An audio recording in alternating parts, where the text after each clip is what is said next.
નમસ્કાર દર્શક મિત્રો, બ્રેકિંગ ન્યૂઝમાં આપનું સ્વાગત છે। આપ જોઈ રહ્યા છો ગુજરાત ન્યૂઝ 24। સમાચાર આવી રહ્યા છે પાટણ લીલીવાડીથી। પાટણ લીલીવાડીથી ચાણસ્મા હાઈવે પર ઓવરબ્રિજ બનાવવા રજૂઆત કરાઈ।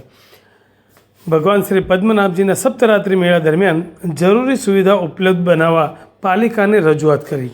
પાટણ લીલીવાડીથી ચાણસ્મા હાઈવે પર સર્જાતી ટ્રાફિકની સમસ્યાને લઈને ઉપરોક્ત માર્ગ પર ઓવરબ્રિજ બનાવવાની માંગ સાથે મંગળવારે સાંજે પાટણ નગરપાલિકા પ્રમુખ અને ચીફ ઓફિસરને પદ્મનાભ વાડી ટ્રસ્ટ અને પદ્મનાભ ભગવાન મંદિર સેવા સમિતિ દ્વારા લેખિત રજૂઆત કરવામાં આવી હતી। આ સાથે આગામી 3 નવેમ્બરથી 9 નવેમ્બર સુધી યોજાનાર ભગવાન શ્રી પદ્મનાભજીના સપ્તરાત્રિ મેળા દરમિયાન શ્રી પદ્મનાભ ભગવાન મંદિર તરફ જવાના માર્ગનું સમારકામ, સ્ટ્રીટ લાઇટ, સફાઈ કામગીરી સહિતની જરૂરી સુવિધાઓ ઉપલબ્ધ બનાવવા માટે પણ રજૂઆત કરાઈ હતી।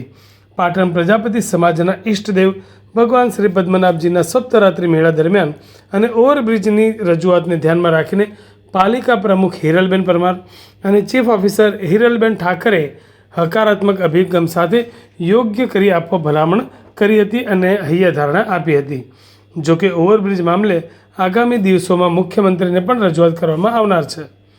શ્રી પદ્મનાભ ભગવાન વાડી ટ્રસ્ટ અને પદ્મનાભ ભગવાન મંદિર સેવા સમિતિ દ્વારા પાલિકા પ્રમુખ, ચીફ ઓફિસરને રજૂઆત સમયે શ્રી પદ્મનાભ વાડી ટ્રસ્ટના પ્રમુખ ટ્રસ્ટી યશપાલ સ્વામી, દશરથભાઈ પ્રજાપતિ, શાંતિભાઈ સ્વામી, કમલેશભાઈ સ્વામી, નીરુભાઈ પ્રજાપતિ, મુકેશભાઈ, કનુભાઈ, ઈશ્વરભાઈ, પ્રવીણભાઈ સહિત સમાજના મહિલા કોર્પોરેટર પ્રવીણાબેન પ્રજાપતિ પણ ઉપસ્થિત રહ્યા હતા।